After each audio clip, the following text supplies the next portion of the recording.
I promise you that this job is worthy of being your life's work. For years, you've worked insanely hard. You've sacrificed your social lives, relationships, and pulled who knows how many all-nighters. I am in awe of what you've done, and well, you've dedicated yourselves to helping others and to making their lives better and healthier and longer, and sometimes saving them altogether. Some people, of course, you won't be able to save, but every day you will be actively and specifically making this world a better place. And that's something a lot of people talk about, but you won't need to talk about it because you do it, and you'll be doing it, and you have my respect, my admiration, and my gratitude for that. Medical care is something that we take for granted, but when my son was born with a life-threatening condition, a congenital heart defect, I saw that what you're doing is miraculous. And I thank Dr. Starnes again for all he did for our family.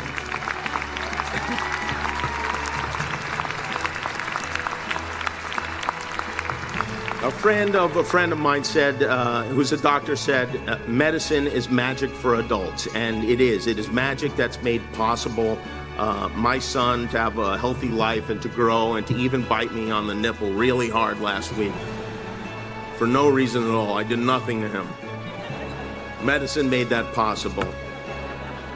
Children's Hospital made that possible. You will make that possible for other parents.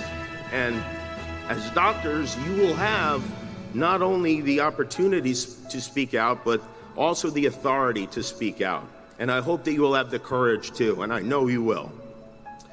Because you didn't become doctors to help people who have the right insurance or can cover the copays. You got into this to help other people based on need, and you deserve a support system that lets you do that regardless of our national circumstances. Make no mistake, you should still make a lot of money for doing it. There's no reason that shouldn't happen. You deserve it for working so hard and eating so much ramen all these years, and not even the top ramen, the bottom ramen. You deserve every penny you get. But do be kind, be compassionate, caring and understanding. Teach your patients. Doctor means teacher, right? Teach the techs and the students. Handle your fellow humans gently. And listen, that's really all we want, is we want a doctor to listen and act like he or she cares. We don't expect you to have all the, we do expect you to have all the answers. And by the way, after all the money you spent on school, you should have some of the answers, for sure. But if you don't, just fake it. We don't know what you're talking about. Just use words like dysphagia and we will nod. And my final piece of advice is this, is to take care of yourselves. You're going to be saddled with a lot of stress, taking care of others. People depend on you for their well-being and their lives. You'll be dealing with frightened, sometimes angry patients.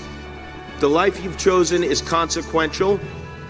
You've been given the privilege of seeing people who were a few moments ago complete strangers, undressed and sharing secrets they've never shared with anyone else. And sometimes you have to give them terrible news.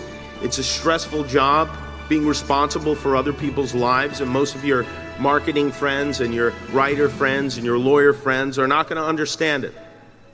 So lean on each other, because all of you will, in the next 3 to 7 years, have a hard time. It will be hard. Doctors need doctors too. Take care of each other and find a way to make time for yourself. Thank you for listening. Thank you for devoting your lives to this noble profession. Thank you for all the hard work you've done and the hard work you're going to do. Nothing is more important than this. I promise you that this job is worthy of being your life's work.